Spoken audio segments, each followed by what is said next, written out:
These texts are at least partially about Mary Magdalene and the other Mary who is with her, observing what has happened to Jesus' body, observing the tomb, taking in the whole scene. I'm so thankful for moments that remind us that we too should be observers, that we should be soaking in the scenes we are a part of. I'm particularly grateful for biblical scholars, a lot of our modern women biblical scholars who are observing Mary Magdalene and raising her up out of misinterpretations, misinformation, and giving us clearer pictures of who she is as a disciple of Christ and as an apostle. Last week, I talked about Mary Magdalene's first name, Mary, and shared that 42% of all women named in the New Testament are named Mary. Part of where we get some of our confusion specifically with Mary Magdalene is that fact. But it's important that we also deal with the second part of her name, Magdalene. Has to do with her birthplace. She is from Magdala, which is about 4 kilometers north of Tiberias on the western shore of the Sea of Galilee. It's about 11 kilometers south of Capernaum, the hometown of Peter, also a place often associated with Jesus' ministry. There are multiple names for Magdala through the centuries and years. Some of the meanings of those names are tower of fish or place of salted fish. We've garnered through archaeology and through all those various names that this was an important fishing port along the Sea of Galilee. From the years of 66 CE through 73 CE, it was an important fortified city that we learn about from the historian Josephus. When the Jews were rebelling against the Romans, this was one of the places they took a stand and eventually lost that battle, and the city of Magdala was razed. But the most I've learned about Magdala is through a scholar from the University of Detroit, Mercy, a Catholic university, a professor of religious studies and women's studies, Jane Schaberg, who took students to the Holy Land, and particularly this spot, from 1986 to 2003. And it's interesting reading her words and descriptions of visiting the site of Magdala year after year. She describes coming along the road north of Tiberias, and the only sign that you've come to Magdala is a little rusty sign that says Magdala, the place of the birth of Mary Magdalene. And she laments that year after year she goes there, and all she sees are conditions worsening. The property of Magdala, where the city once was, is owned by 4 different parties. That every year she goes, more fences go up, more signs that say, "Do not trespass," more barbed wire go up. That Magdala at one time had been a village where Egyptians lived, and then they were run out by Israelis. The Israelis had made it into farmland at one time and to teach farming, and that had ended. That there's wildlife running all through there. Chickens are on top of ancient structures, and they're scratching them up. And that slowly Magdala is falling into rack and ruin. And And Schafer dreams of a time where particularly women scholars might go and transform this place and do archaeology. Even a lot of the archaeological work that had been done there had stopped in the 1970s as they were digging. Underwater springs had come up and there was fear of water damage happening. So even those archaeological efforts came to an end in the 70s. And by the end of the chapter, she is very concerned that what might happen is all the archaeological evidence there may disappear to create a resort and a nice beach for people to vacation at. The other thing that she brings up, which is so poignant, is just 11 kilometers up the road is Capernaum, the town of Peter. And in that town, that apostle, its memory is being lifted up by a new modern church being built over first century ruins, one of which is supposedly Peter's home. A glass bottom church. When you're in the sanctuary of the church, you can look through the glass and see the first century home of Peter. And this city is becoming a bed of archaeology and study and lots of tourism visiting where the Apostle Peter is. And meanwhile, 11 kilometers down the road, the apostle for the apostles, Mary Magdalene, her birthplace is falling into neglect. Well, this was like following a cliffhanger television show, reading this story, and I quickly went to the front page and thought, what year was this book written in? 2003. 2018. It's been 15 years. What's happened?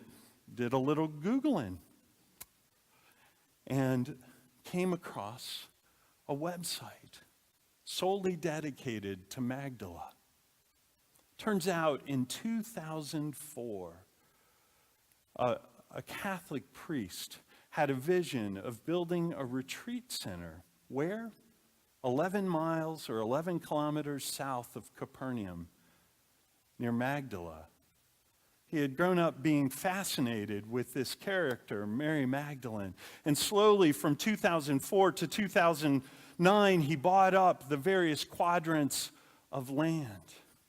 And then in 2009, he pursued the Israeli Antiquities Authority, who had to come in and study the land before they started building a retreat center to see if there were any archaeological sites that were there. They brought in a bulldozer. They began to dig a foot under the soil on this site. And what did they discover? A first century synagogue from Jesus' times, one of only 7 that they've discovered in the world. They found a rock called the Magdala Rock, which had a 7-branch menorah on it, a carving that they had not found in other places. And they began to excavate this whole area. The birthplace of Mary Magdalene was discovered. A place important to Jews and their history, a place important to early Christians. Jane Schafer died in 2012. And I hope and pray she had, and I don't know, had a few more trips where she got to see these archaeological sites, where she got to observe the first century foundations that Mary Magdalene might have experienced. I pray that before her death, she got to see that. I hope for that. What a gift we now have as people who might visit the Holy Land to observe and learn from this town that may have just disappeared because of all the problems it had before. May we continue to learn about this apostle to the apostles from this wonderful archaeological find. Today's text is about Mary Magdalene observing observing the burial of Jesus, observing the tomb.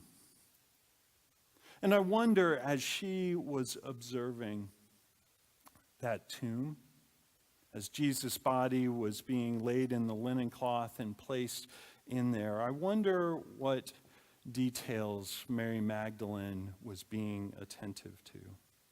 Is it a sign or evidence that they wanted to know where the tomb was among many tombs, so when the Sabbath was over, they could bring spices for Jesus' body?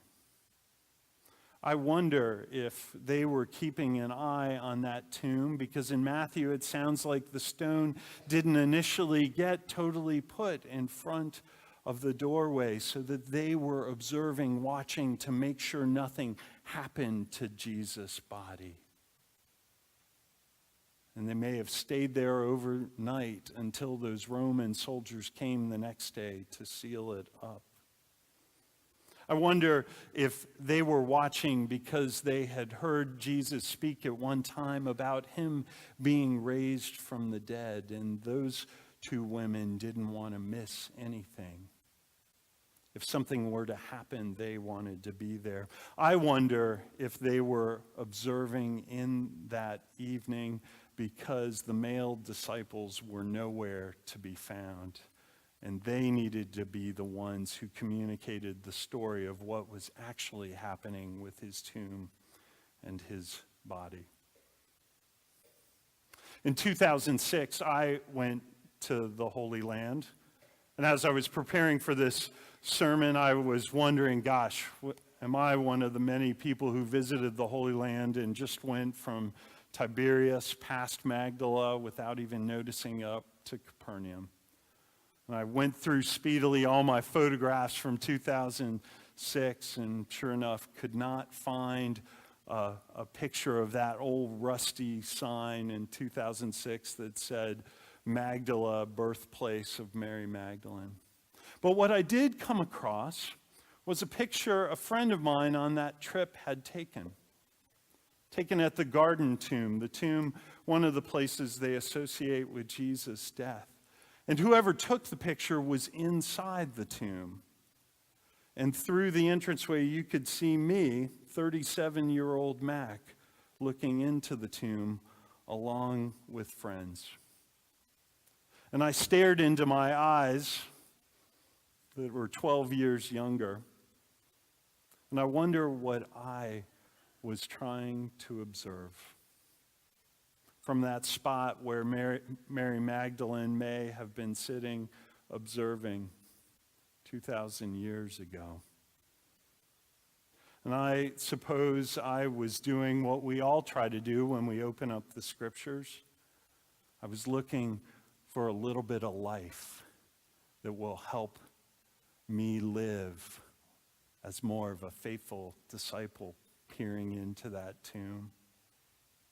I was looking for what Jane Schaberg was looking for all those years going to Magdala, looking for signs of life for a woman who lived in the first century with Jesus Christ. I was looking for the same thing that Mary Magdalene was looking for.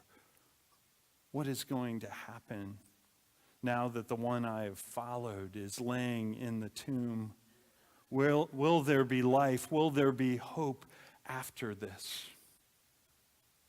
I think we all, during this season of Lent, are like I was at 37 years old, looking into the tomb, looking into those places of death, those places of struggle, and wanting to observe how God might move and bring forth life and resurrection at this stage of the journey that we are in. Are you looking? Are you observing? Are you praying that Christ might open your eyes, even in those places that we think are nothing but tombs? Will life spring forth?